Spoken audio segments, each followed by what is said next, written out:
estamos analizando si los colores emitidos por parte de las autoridades del gobierno federal y algunos estados de la República Mexicana para marcar la peligrosidad de los municipios o los contagios y las muertes por COVID realmente han significado algo para la población. Y por eso queremos abrir el diálogo esta mañana agradeciéndole la oportunidad que nos da para platicar con él al doctor Héctor Jaime Ramírez. Él es diputado federal, el secretario de la Comisión de Salud y profesor honorífico de la División de Ciencias de Salud de la Universidad de Guanajuato, que le damos la más cordial bienvenida y le agradecemos su tiempo. Muy buenas tardes.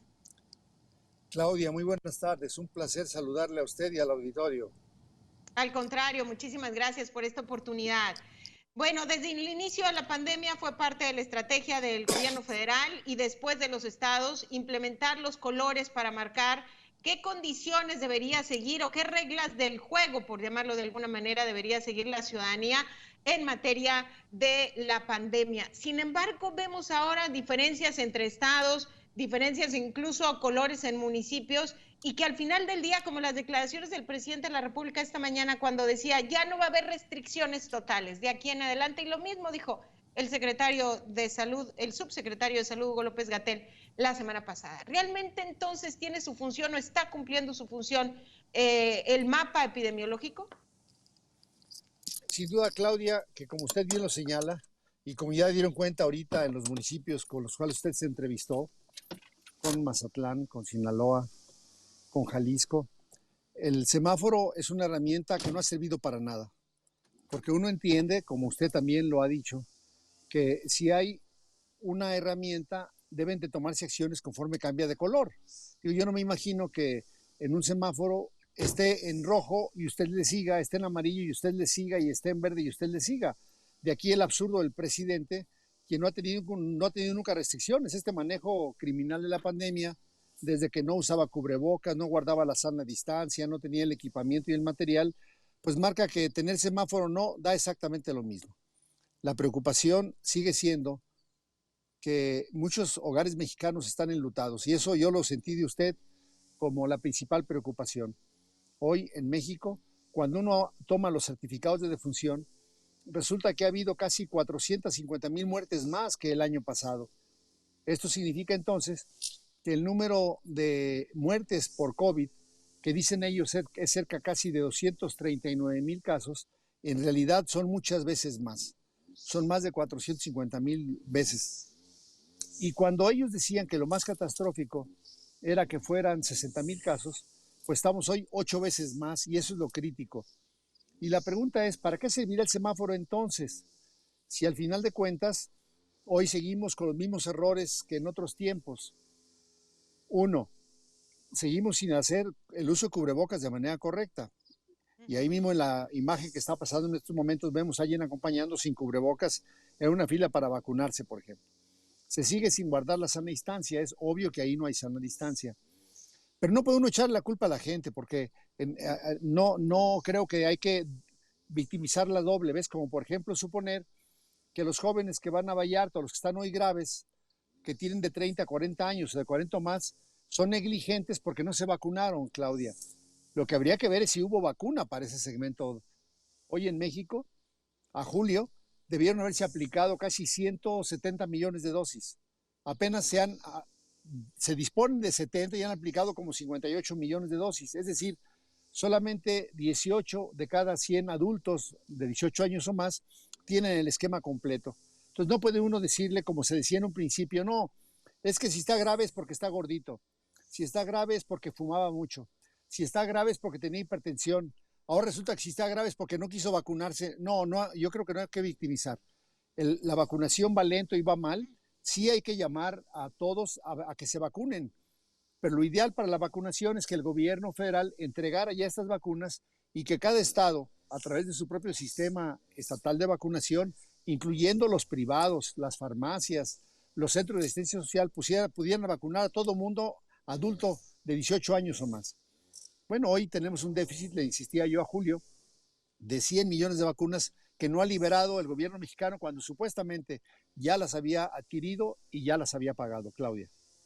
Claro, ahora, creo que lo vimos más claramente este tema del mapa en el pasado proceso electoral, ¿no? Porque algunos estados, estando en naranja, pasaron a amarillo, algunos otros se fueron a verde. ¿Por qué? Porque había proceso electoral, porque no hubo restricciones para los partidos políticos, porque hicieron cierres de campaña multitudinarios con el permiso y la venia de los municipios y de los estados. Creo que desde ahí es una muestra clara del engaño que nos ha presentado el gobierno con el tema del mapa, ¿no?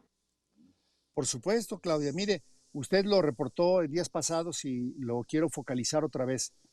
Si se hubiera aplicado la vacuna sin el criterio político, hoy no tendríamos, por ejemplo, una cobertura del 70% en la Ciudad de México y una cobertura del 24% apenas en Chiapas. Es decir, la gente más pobre, la gente que está en comunidades rurales, la gente que está más dispersa, es la que menos atención ha tenido. Es decir, ha sido selectivo para fines electorales el tema de vacunación. Ahora, si ahorita siguiéramos el dinero y dijéramos, Colima, que dice el gobierno federal que está en naranja y dice el estatal que está en amarillo, muy bien, ¿cuál sería la diferencia en dinero o en acciones concretas que el gobierno federal haría?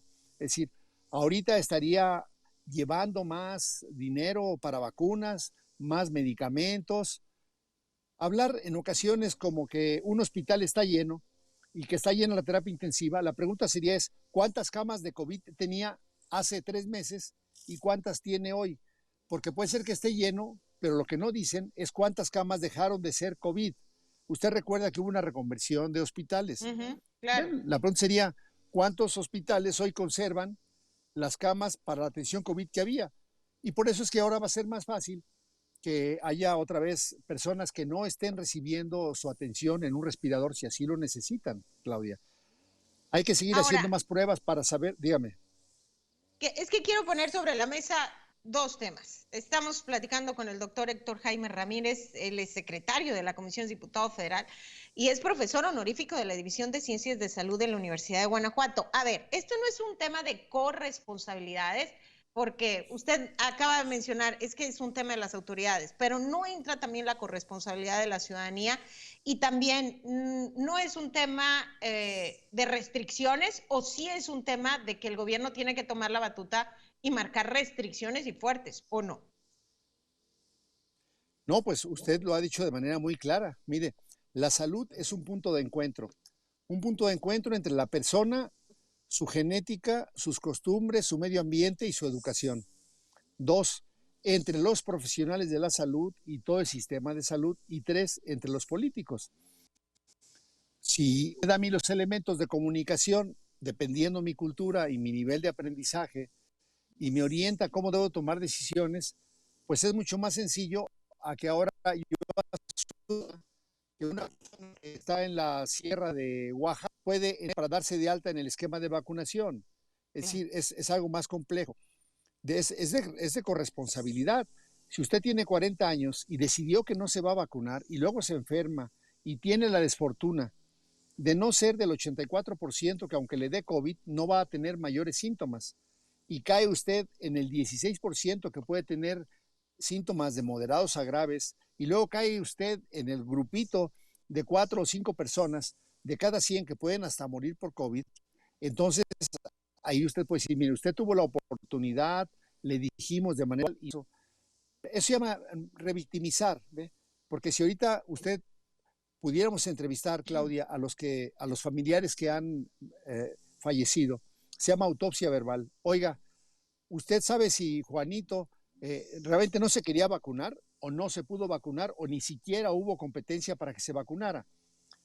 Hubo profesionales de la salud, Claudia, que han muerto después de que en teoría se iban a vacunar todos los de salud. Y usted recuerde cuántas veces aquí en Megacable, en su noticiero se dijo, a ver, faltan tantos médicos, tantas enfermeras del sector privado y el gobierno federal no los quería vacunar.